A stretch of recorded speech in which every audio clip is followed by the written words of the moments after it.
कलयुग का अवतार, एक रहस्यपूर्ण चर्चा। नमस्कार, स्वागत है आप सभी का प्रिय श्रोताओं।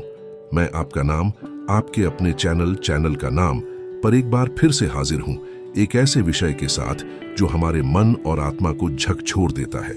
आज का विषय है, कलयुग का अवतार हुआ है या नहीं, इसका रहस्य क्या है। शास्त्रों में कहा गया है कि जब जब अधर्म बढ़ता है और धर्म संकट में पड़ता है, तब भगवान अवतार लेते हैं।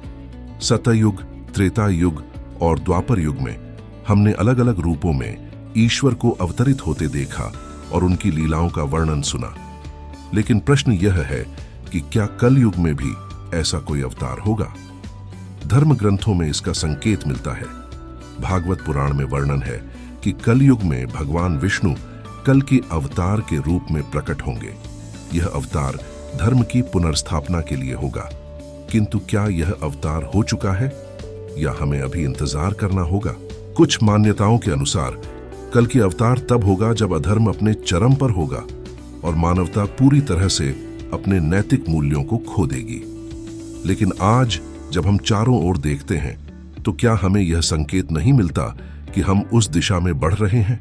आध्यात्मिक दृष्टिकोण से विचार करें।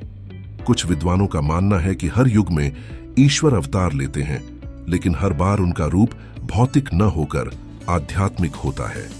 कलयुग में यह अवतार हमारे भीतर हो सकता है, एक प्रेरणा, एक मार्गदर्शन के रूप में। सवाल यह है कि क्या हम इसे पहचान पाते हैं।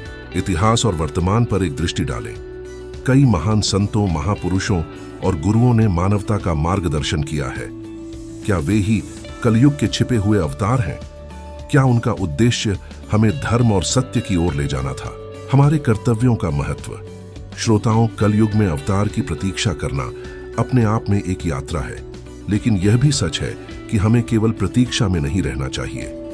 भगवान ने गीता में कहा है, कर्मण्येवाधिकारस्ते मा फलेषु कदाचन। इसका अर्थ है कि अपने कर्म करते रहना ही हमारी सच्ची भक्ति है। समाप्ति से पहले एक विचार, क्या होगा यदि कलयुग का अवतार हम सभी के भीतर जागृत होने की प्रतीक्षा कर रहा हो। क्या होगा यदि हमें अपनी आस्था, प्रेम और सत्य के मार्ग पर चलकर इसे समझना हो। धन्यवाद। श्रोताओं, इस रहस्य पर सोचें, चर्चा करें और अपने विचार हमारे साथ साझा करें। अगली बार हम एक और अद्भुत विषय लेकर आएंगे। तब तक के लिए धर्म और सत्य के मार्ग पर चलें। आपका दिन शुभ हो। जय श्री हरि।